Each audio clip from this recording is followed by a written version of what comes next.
Welcome to this explainer. Look, if you were sitting right across my desk for a wealth consultation today, the very first thing I'd tell you is this. We need to completely shatter the traditional financial advice you've been spoon-fed since childhood. Right now, there are literally billions of dollars just sitting in traditional savings accounts worldwide, quietly losing value every single day while their owners think they're playing it safe. Today, we're going to look closely at the exact habits of the world's wealthiest investors, and let me tell you, it completely rewrites the rules of the game. I actually ask all my new clients this exact question to kick things off. Why do billionaires avoid saving money? I mean, it sounds totally backwards, right? But the reality is that the standard advice to save more and spend less rarely, if ever, creates extraordinary wealth. Most billionaires actively avoid letting large chunks of cash just sit idle. They know a secret that the rest of the world usually misses. So here's our roadmap for today's explainer. We'll start with the saving money myth, then talk about how money actually has two jobs. After that, we'll dive into income versus ownership, walk through the billionaire framework, and wrap it all up with the final wealth lesson. All right, section 1, the saving money myth. Let's just go ahead and expose the uncomfortable truth about what really happens when your money sits perfectly still. Picture this. Imagine you and another person both earn a comfortable income of, say, $100,000 a year. You're both making a great living, doing everything quote-unquote right by traditional standards. But your choices on what to do with that income are about to go in totally different directions. Let's say the first person, the saver, safely hoards 30% of every paycheck in a traditional bank account. But the second person, the investor, uses every extra dollar to buy productive assets. We're talking businesses, stocks, real estate. 10 years down the line, that investor is going to be vastly wealthier. But why is that? Well, it's because of inflation. It's an uncomfortable truth, but idle cash slowly loses its purchasing power over time. Think about it. A dollar from 20 years ago has lost over 40% of its purchasing power today. So even if your bank balance doesn't change by a single penny, inflation guarantees the cost of food, homes, and healthcare will relentlessly rise. $100 today will absolutely buy you much less 10 years from now. Which brings us to section 2, money has two jobs. To avoid this silent trap of inflation, we have to completely redefine what your money is actually supposed to be doing. Here's the deal. Money actually has two very distinct jobs. The first is protection. That means having enough cash on hand to survive unexpected problems or emergencies. But the second job is production, putting your money into assets that are capable of growing over time. The thing is, your average person completely stops at protection, but the wealthy, they are laser-focused on production. I really want you to start thinking of your money as employees. I mean, you would never pay a team of people to sit in an office doing absolutely nothing all day, right? That would be absurd. It costs you time without creating any value. So, you have to deploy your dollars into businesses that work 24/7, creating products and earning profits, even while you're fast asleep. Let's move right into section 3, income versus ownership. It is time to shift your paradigm and understand the fundamental difference between what you earn and what you actually own. If you ask most folks what their biggest financial goal is, they'll immediately say, I want to make more money. But the wealthy, they measure success by ownership, not income. While the average person chases a higher salary just to keep up with rising bills, the wealthy are busy accumulating productive assets. Think of it like owning hundreds of coffee shops instead of just standing behind the counter of one. Always remember this. Income pays your bills, but assets build your future. Just look at the greatest investors of our time. They certainly didn't build giant savings accounts.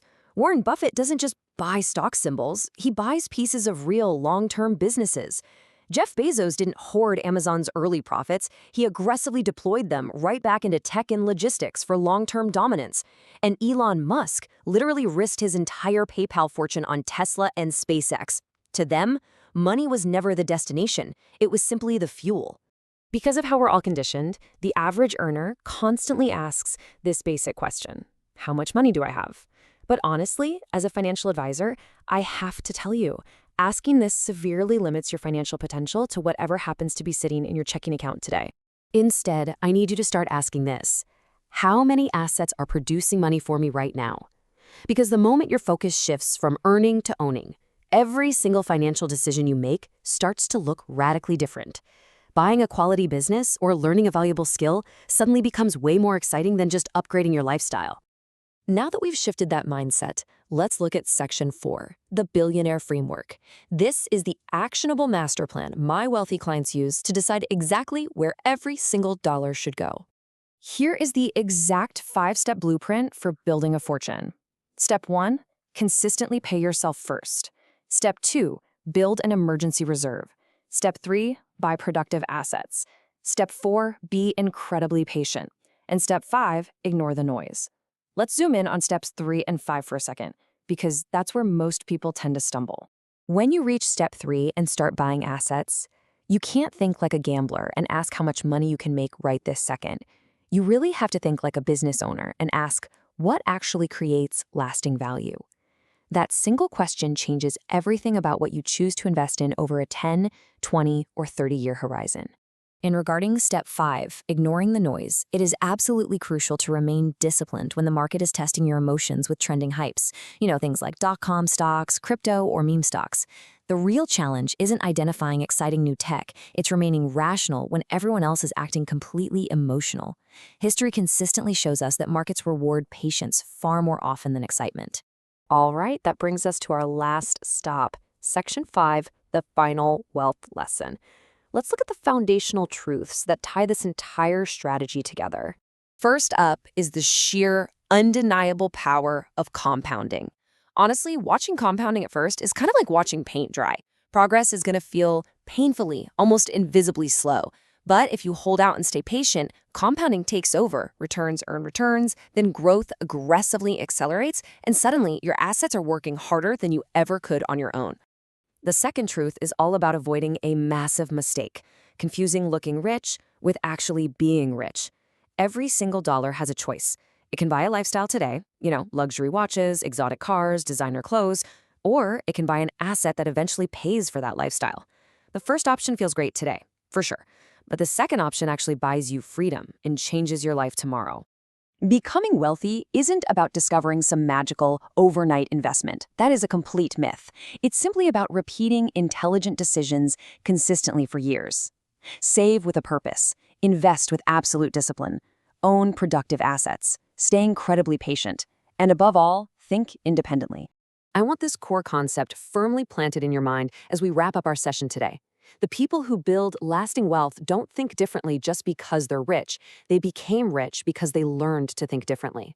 True financial success is about building a system of assets that sustains you, a life where your money works infinitely harder than you ever have to.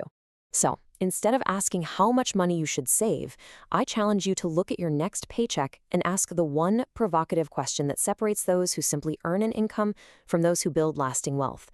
How can I put my money to work?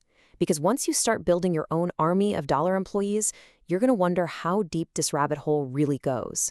Thanks for joining me on this explainer, and I'll catch you next time.